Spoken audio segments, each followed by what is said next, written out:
Welcome to Clearing Out the Clutter, first episode, and as you see, we got the red and the blue, and the colors are symbolic for where the blood and the spirit meets.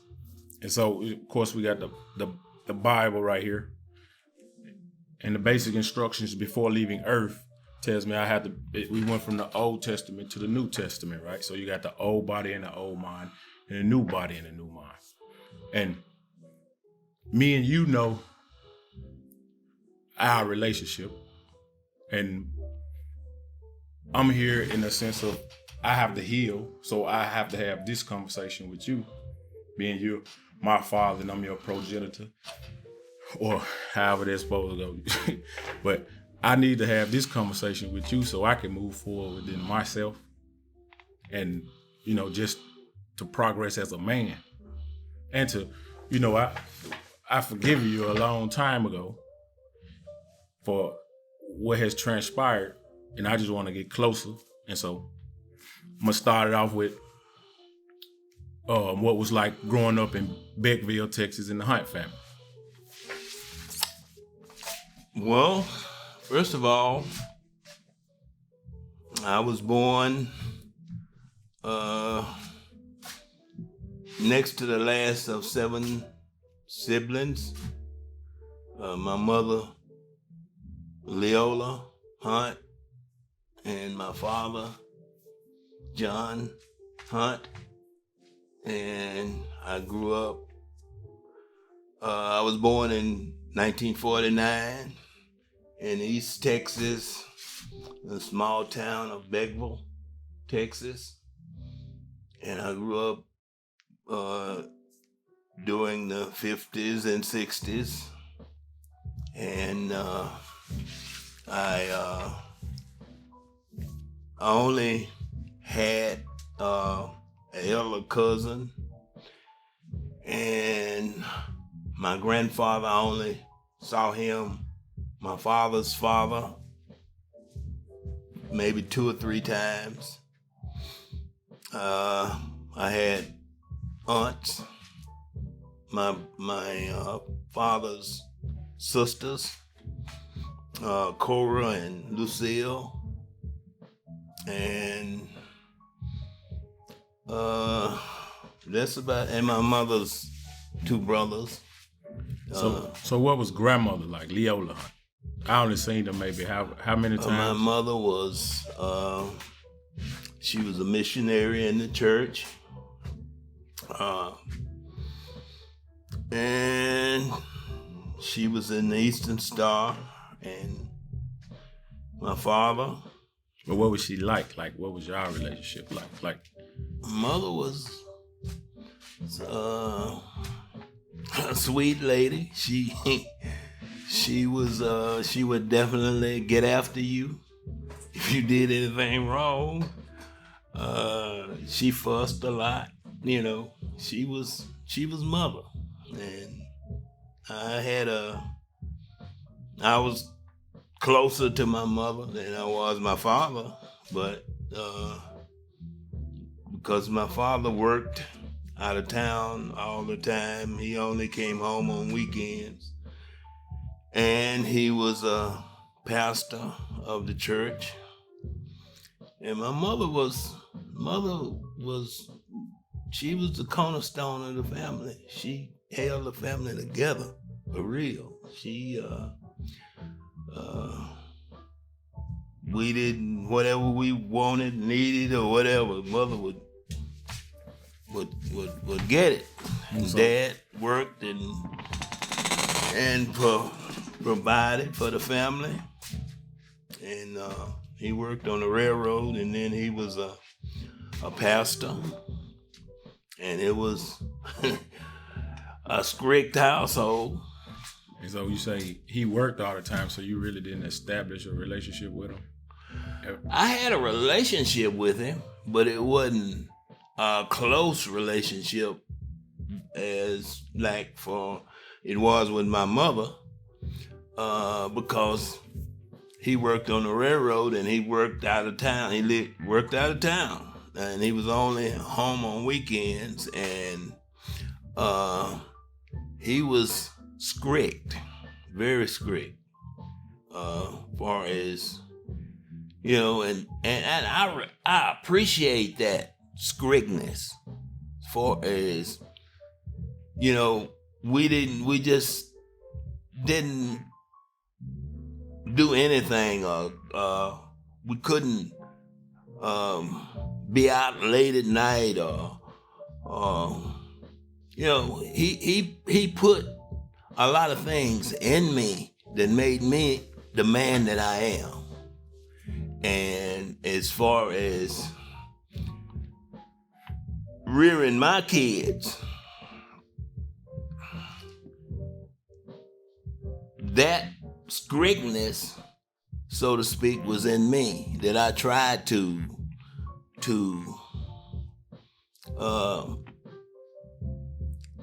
get a relationship, or however the relationship was with me and you. I guess the relationship that me and my father had kind of resonated with me and you. Okay. So how was your brothers, your siblings, and your sisters, and how were y'all in the house? How did y'all interact with each other?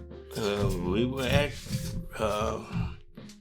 well, first of all, my oldest brother, I wasn't around him a whole lot, because when I was going to the first grade in high school, in grade school, he was leaving, going to the Navy. Would you like some wine? And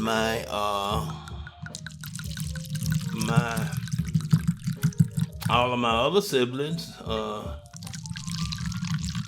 we were basically 2 years apart, and I was the next to the last child, and all of my older siblings, they moved and went, like I said, went to the Navy. My other brother went to the Army. Okay. But we had a close family. And so you and Uncle Travis at home pretty much And me and your Uncle Travis, we grew up together, and Marilyn, my youngest sister, she was 4 years older than me, but we still grew up together, and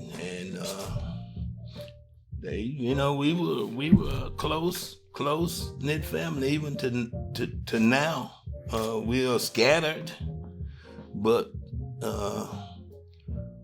we're not as close as we could be or should be, but still, we family. So, October the 7th, right? Yeah, October 7th. 1949. You were 7. And that's a real spiritual sign, the 3 and the 4. What's your favorite color? I would say blue. Good color. What you like? What you most like to do? Like, what's one of the things you would love to do that you haven't done as you've been living these 70 years? Well, far as the church goes, I would like to be a lot more active in church than I am, and get closer to my family. Okay. So, when did you move to Memphis? Well, I left high school in '68. I graduated from high school, and I left and moved to Oklahoma and lived there 5 years before coming here in '73. And I started working for Shearing Plow, and that's where I met your mother.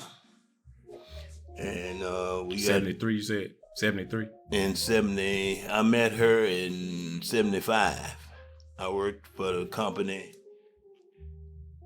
And we met. I met her in 75, and we got married in 76. And your sister was born in 79. 77. And you were born in 79. So how did you feel when you had your first son? That was a feeling that I really can't explain, but it was a great feeling that I had a son, because I wanted a son, and I think I was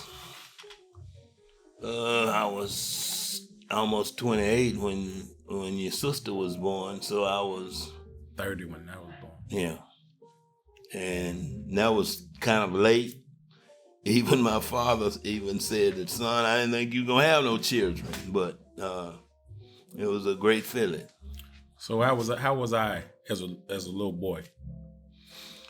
You were a good kid growing up. I didn't have any problem out of you, other than in school. I thought you had a problem in school, but I don't know. I don't remember exactly what grade it was. Well, I was talking about when I was a little baby. Like, what was I like? Because I don't remember it.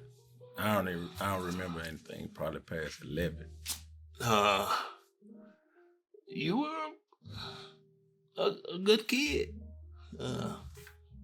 Yeah, I was pretty much always working out of the house,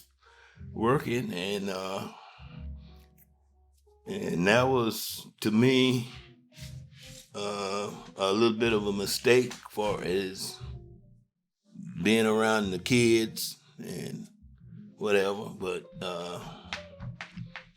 I don't remember having any problem with you while you were a kid, little kid. Like I said, until you were in the 8th grade. Somewhere it was in high school that I went to the it was at Craigmont, and I went to the first day of school, and it had open house, and one of your teachers, and I was just about all over the teacher, and the teacher said, "Look, your son could be a straight A student if he only wanted to."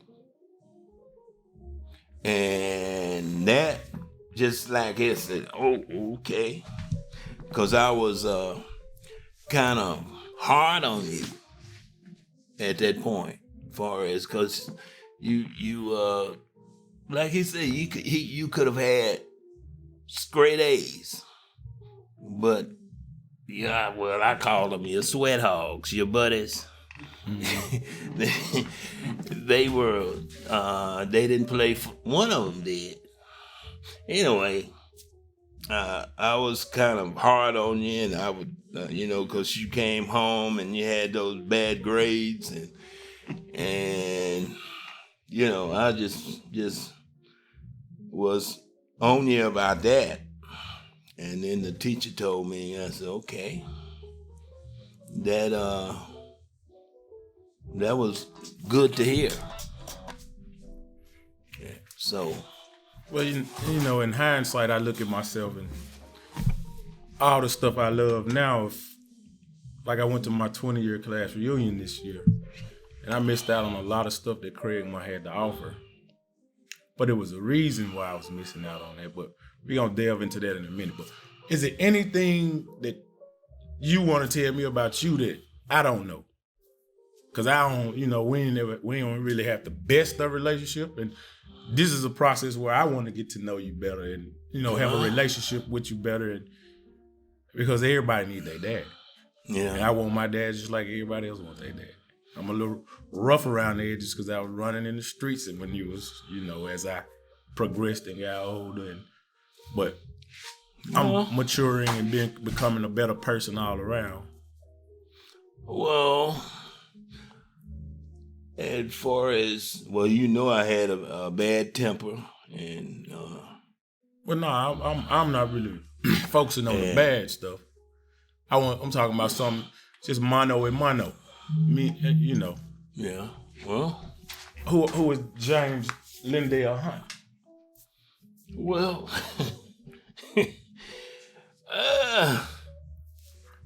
I'm just. I was sort of more of somewhat of a reflection of my father, because the older I get, look like. I look like him. I act like him. You know, I believe in that scripture, and that's a lot of my beliefs and I try to. I'm not saying that I'm living any of it now, but at one point, I was really into the church a lot. I remember. And so when was Granddaddy born? Your granddaddy was born 1912, December 25th, Christmas of 1912. And my mother was born 1914, December 5th of 1914. So now how was I in your eyes as a adolescent growing into my teenage years? Because you said that's when the shift turned, the shift hit. Well, I won't say you were, I guess you were a little bit rebellious because I came up, if you understand, I came up in a strict house. My daddy and mother was together on everything. We couldn't do a lot of things. We had a certain time to watch the TV. We had certain time we had to help keep the kitchen and the house clean. And that I was trying to rear you kids the same. That was just in there. That was a part of me. That's what I grew up in, and that's all I knew. Yeah, I was a man. All I knew how to be with my family. And I can respect the fact that how you work so much, in the sense that you provided for us well, you kept a roof over our head, and all the manly stuff you taught me indirectly. A lot of times I didn't want to do it because of the relationship, but fixing the fence, cutting grass, fixing cars, all this stuff, Mama knows she could depend on me for all that because she know I got all that from you. So I can respect and honor you in that capacity to where I can sit and talk to you across. But it's some things that was traumatic for me as a child. At this point, for me to grow as a man, I have to have this conversation with you to get it out of my head because it just keep replaying. Because as you stated, you worked a lot, and you did. Sun up, sun came home, come take a shower, go to sleep, wake up, however many hours later, go back to work. I seen this. This is the example. So my mama tell me, just like your dad, he gonna go to work. He gonna go to work. That's what I got from you. You laid a foundation and an imprint on me. That was your as much influence that you put on me. But the other traumatic stuff, and we don't have to go down the catalog, and I ain't come here to point no fingers at you. I come here to heal myself and grow. Yeah. To move closer to you. Yeah, well, I was, I guess, I don't know, getting my little temperament and as far as is, and I hurt the relationship that we could have had. That we didn't have. So, but I guess because me and my father wasn't close and I didn't have no grandparents or, and maybe I didn't know how to bond with you or See, hearing that about your father, it lets me know that now. It gave me a more inclusive sight of why. Because you say he was at work all the time. He was at work all the time. And my daddy was like, it was his way or the highway. Right. And I guess what you were like. So, if I felt like I was right about something, right, exactly. You could hang it because that's just the way my father was, and I guess that's the way I am. And that scrigness. Sometime I call myself with the hard love. And you didn't understand that. You didn't understand that because it's just you didn't. Because I didn't really to really be a good parent, you gotta have some patience. And some balance. Mm-hmm. And I didn't have that. I never have. So, I mean, it just, that's just me. For me, it's at this point in my life, it's like, okay, what was the thinking for some of the stuff that was happening to me? Because I can't see me doing that to one of my children, but I understand better as I mature. I'm not, because whatever was going on with you and mama, I ain't even here to do that. As a man, I see more of having to deal with a woman. Sometimes stuff, it gets out of. I'm not. Yeah, That is what it is. My temper, and just like you say, not knowing exactly how to, in a sense of somebody showing you another alternative route, because that's the way it was back then. From what I heard from Barry. See, my mother and my dad. My mother be fussing 100 miles an hour. I guess I was maybe 10 or 11. And my daddy was the peacemaker. My mother was 5. Sagittarius. She was 5. Fire, that's her sign. She was getting ready. The church was next door to where I grew up. She was making. They had dinner on the ground the next day. So she was preparing this meal for the church. Okay. And she was in the kitchen fussing.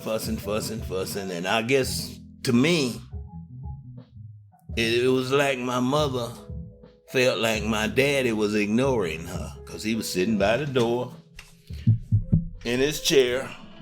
And he had bad feet, corns on his feet and everything. And she said, all of a sudden, honey, and took a knife and slid it across the floor and hit him on his foot. And my daddy got up And my older brother said he walked halfway to her and told her, "Now don't you do that no more," and walked out the door. Your brother?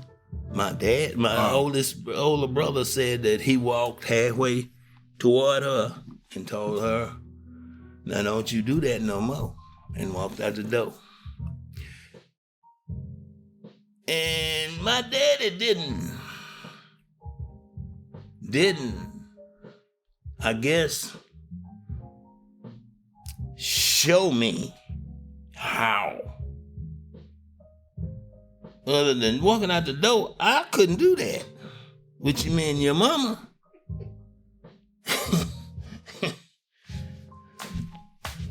Couldn't do that. Well, I'm and with you seeing that how we got into it, me and your mother, that was in you. And that hurt. And I can understand why. That hurt you seeing me and your mama into it. I can honestly say that I don't really have no feeling towards that part of it. Because I was a child and I didn't understand what was going on. I just heard, seen. I can't correlate the 2, 3 what went on. I was talking about what was going on with me. As a child, you just see everything around you. You think it's you. So when the thing was happening to me, as you get older, I had a lot of anger pent up in me.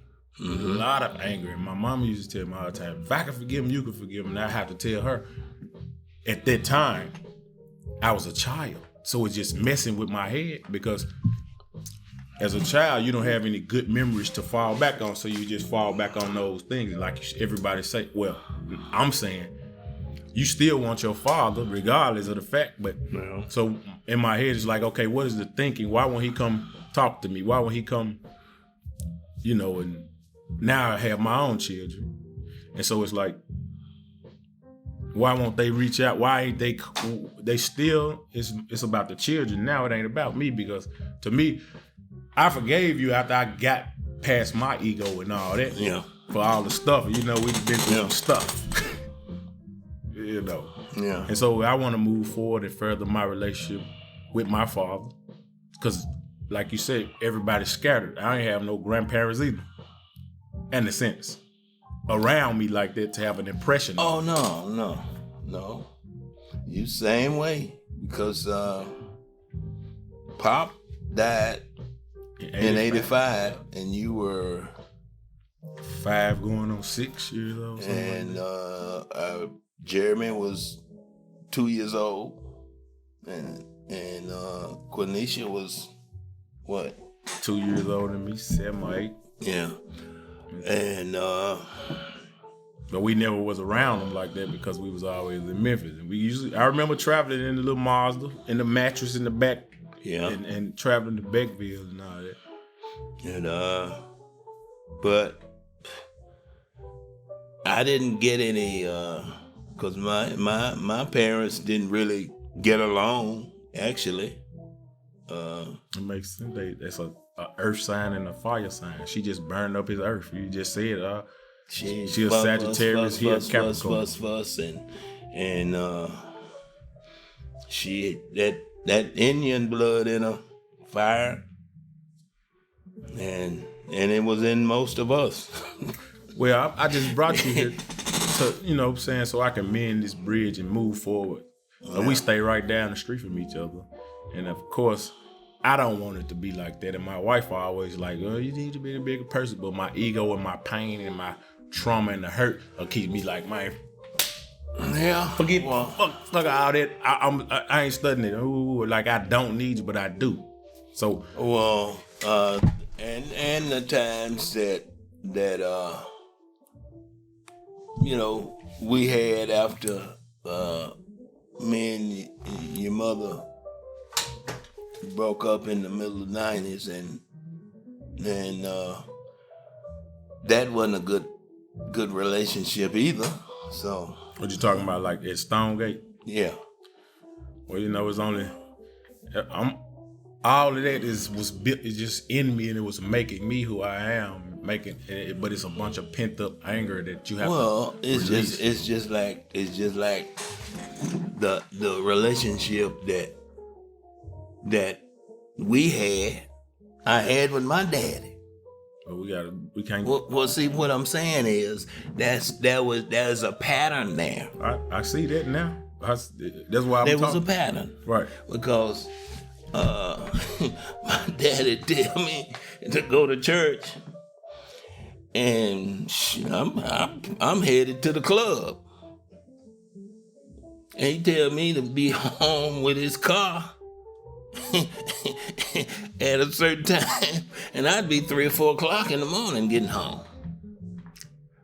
and me disobeying my son, my father, made us have a bad relationship because I was gonna do what I wanted to do. But is that really disobeying your father, or is that you becoming a man and gaining your freedom and you want to learn about the world? Well, maybe so, but still, I got one for you. But still, we got to. I had needed to honor my father. That was his house. I was a minor in his house, and I needed to do what he. That's funny. You just told me that story about you being out to 3 o'clock in the morning, taking his car. Cause I used to take your Cadillac almost every day while you was asleep. Almost every day. Driving all over the city, talking to all the girls, doing everything, and you just make sure we get home right before you wake up, and you jump in your Mars and go to work. And we might go back out, we might not, but I don't know. That's one of them things you never do. But see, I did the same thing. You passed it down to me. See, and that pattern continued. The relationship that I had with my daddy, which wasn't a good one, and I passed it on to you. Wow, and I mean, it was unconscious. I really didn't even it didn't even dawn on me at the time that that's what I was doing, but that's exactly what I was doing. And I'm sorry that it happened, but it made me a ruthless person out in the streets, and just in general, it made me tough. It made me not take nobody at school was gonna talk to me like you was talking to me. That's why I used to get suspended so much. Not cause fighting no children. The teachers, you weren't finna talk. You ain't talking to me like that. I was getting too much of it at home.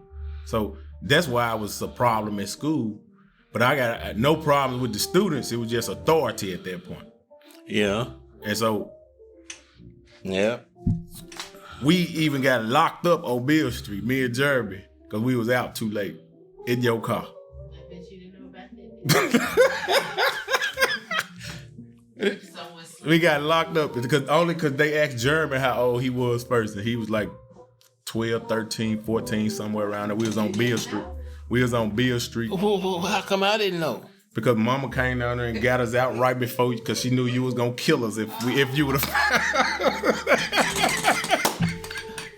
She knew you would go kill us if we got there about 10 minutes before you woke up at about 4 in the morning. But no, whatever time you was getting up to go to your job in the morning, we got there probably about 10 or 15 minutes before you woke up. We was in juvenile, but they ain't had no cell, so we had to sit in the office on the floor. James, tell them about the hunt day, what your dad said. What? The hunt's the name. He want nobody to mess up his time. Oh. Well, I got my senior year, junior year. Well, senior year in high school, we went to the prom. And me and a bunch of, we was all stag, went and got the year before, the white guys put some alcohol in the punch and got the superintendent's wife drunk. and we got our liquor, and we was we left the prom and went out to the car and got our liquor and went to turn it up, and the police had us. And my daddy, Lord have mercy, I didn't want to call, and I called, and mother answered the phone, and I didn't want to say nothing, but I told her, she said, "Where are you, son?" I said, "I'm in jail." So Dad drove up there and got us, and that man, he fussed from Kilgore to Beckville, and that's 25 miles. And Lord, you gonna mess up my name. And so yeah, wasn't nothing I could do. He didn't whip me or anything. One time I went and brought some liquor in the house and put it over behind the dresser. And my mother, I get home from work, and my mother done changed the furniture around. I said, Lord have mercy. And she didn't say a word. And when my daddy got home,